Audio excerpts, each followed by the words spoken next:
Dor, hai guys. Di video ini kita akan melanjutkan investigasi tentang kasus Vina Cirebon ya.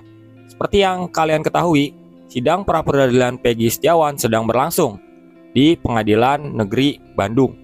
Dan per hari ini sidang sudah memasuki hari keempat ya. Di video ini kita akan membahas satu alasan kuat kenapa pihak kepolisian, dalam hal ini Polda Jawa Barat, bersikeras atau cenderung memaksakan ya kasus ini tetap dilanjutkan. Ada satu hal yang sangat clear yang membuat kenapa Polda Jabar melanjutkan kasus ini. Tapi sebelum itu, untuk mengingatkan kalian, ini adalah video ke-8 tentang kasus Vina Cirebon. Sebelumnya gue udah membuat 7 video tentang kasus ini ya. Biar kalian gak bingung, gue menyarankan kalian untuk menyimak dari awal. Dari video pertama gue tentang rentang waktu kematian kedua korban, masuk akal atau enggak. Lalu yang kedua adalah tentang alibi Peggy Setiawan versus bukti yang dimiliki kepolisian. Lalu yang ketiga adalah kemungkinan dari para terpidana kasus Vina Cirebon ini adalah korban salah tangkap dan peradilan sesat. Yang keempat adalah apa yang salah dengan sistem peradilan pidana kita. Lalu yang kelima adalah kemungkinan kejadian sebenarnya pada kasus Vina Cirebon. Yang keenam adalah prediksi hasil sidang pra-peradilan Peggy Setiawan. Yang ketujuh adalah dilema Polri pada kasus ini. Seperti buah simalakama ya, maju terus salah, mundur apalagi salah juga. Jadi kita di video ketujuh itu membahas kenapa Polri bisa dalam situasi dilema seperti ini. Oke, sebelum kita masuk ke alasan utama Polri kenapa tetap melanjutkan kasus ini, kita akan merekap dulu sedikit ya tentang sidang hari pertama, kedua, dan ketiga yang sudah dilakukan. Pada hari pertama agendanya adalah pembacaan gugatan pemohon. Lalu pemohon membacakan juga petitum atau tuntutannya, yaitu membatalkan status tersangka Peggy Setiawan. Lalu selanjutnya adalah menyepakati agenda sidang. Misalnya hari kedua adalah pembacaan replik dan duplik. Lalu hari ketiga pembuktian. Pembuktian ini misalnya saksi yang diajukan pemohon, lalu hari selanjutnya adalah saksi yang diajukan termohon. Jadi itu adalah rekap sidang hari pertama pra-peradilan Peggy Setiawan. Pada hari kedua agendanya adalah pembacaan replik dan duplik atau tanggapan termohon terhadap gugatan pemohon, di mana pihak termohon dalam hal ini Polda Jawa Barat menolak seluruh dalil dari pemohon atau kuasa hukum Peggy Setiawan. Lalu pada hari ketiga agenda dari persidangan ini adalah pembuktian dari pemohon, di mana pemohon menghadirkan 5 saksi dan 1 saksi ahli, yaitu ahli pidana ya. Jadi persidangan hari ketiga ini akan fokus pada mendengar keterangan saksi dan ahli yang diajukan oleh pemohon. Dan seperti yang udah kita ketahui bersama, saksi yang dihadirkan adalah teman Peggy saat mengerjakan proyek di Bandung ya. Salah satunya adalah Pak Bondol atau Pak Suharsono, dan pemilik dari rumah yang dikerjakan oleh Peggy Setiawan dan ayahnya saat itu. Dan agenda hari keempat adalah pembuktian dari pihak termohon atau dari Polda Jawa Barat ya. Sama, mendengarkan keterangan saksi dan ahli, tapi di sini pihak Polda Jawa Barat tidak menghadirkan saksi, hanya ahli, itu pun 1 ya. Jadi sebenarnya cukup mengagetkan. Tapi kita akan melihat hari ini saksi ahli yang dihadirkan Polda Jawa Barat.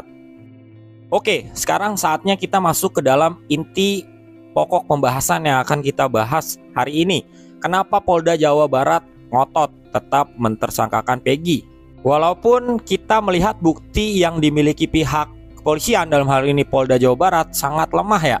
Bahkan penyidikan ini sudah disupervisi oleh Mabes Polri, tapi tetap saja bukti yang diajukan oleh pihak Polda Jawa Barat lemah.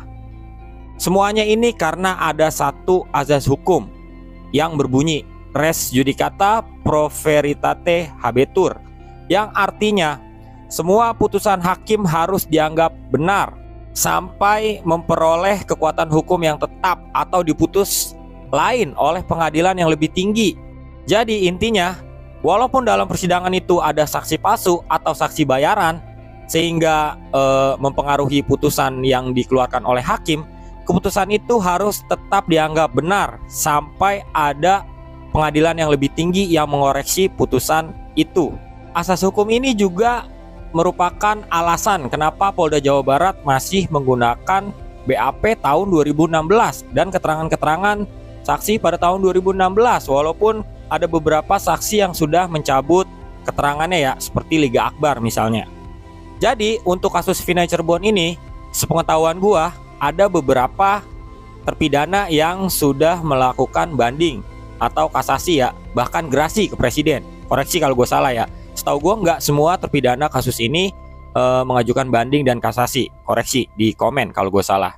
Tapi ada beberapa yang melakukan banding, kasasi, bahkan meminta gerasi ke presiden. Namun semuanya ditolak. Khusus untuk pengajuan gerasi, anehnya pihak keluarga dan pihak pengacara dari terpidana ini tidak mengetahui bahwa para terpidana mengajukan gerasi ke presiden.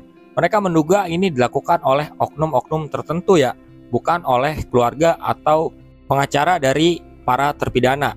Sebagai informasi ya, gerasi ini adalah permohonan pengampunan yang dilakukan oleh narapidana kepada presiden. Jadi syarat untuk mengajukan gerasi ini adalah para terpidana harus mengakui perbuatannya. Dan di mana di kasus ini para terpidana tidak mengakui perbuatannya dan merasa mereka bukan pelaku dari kasus Vina Cirebon ini. Itulah alasan kenapa Polda Jawa Barat sangat ngotot karena menganggap bahwa keputusan pengadilan yang sudah diputus kemarin harus dianggap benar sampai ada keputusan di atasnya yang menganulir keputusan itu. Dan bahkan para terpidana juga mengajukan gerasi. Jadi itu sebagai salah satu bentuk pengakuan bahwa para terpidana ini adalah pelakunya ya. Jadi menurut gua wajar aja kalau putusan banding, kasasi, dan bahkan gerasi yang diajukan oleh beberapa terpidana ini ditolak ya.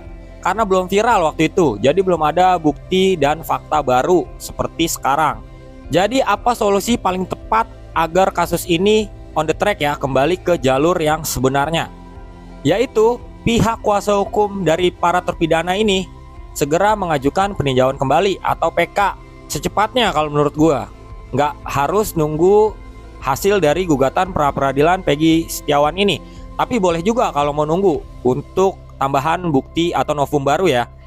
Misalnya sidang gugatan pra-peradilan Peggy ini dikabulkan, itu bagus buat nambahin novum nanti di PK. Kalau misalnya enggak, juga nggak apa-apa, mulai langsung kumpulin aja bukti-bukti baru yang udah tersedia ya.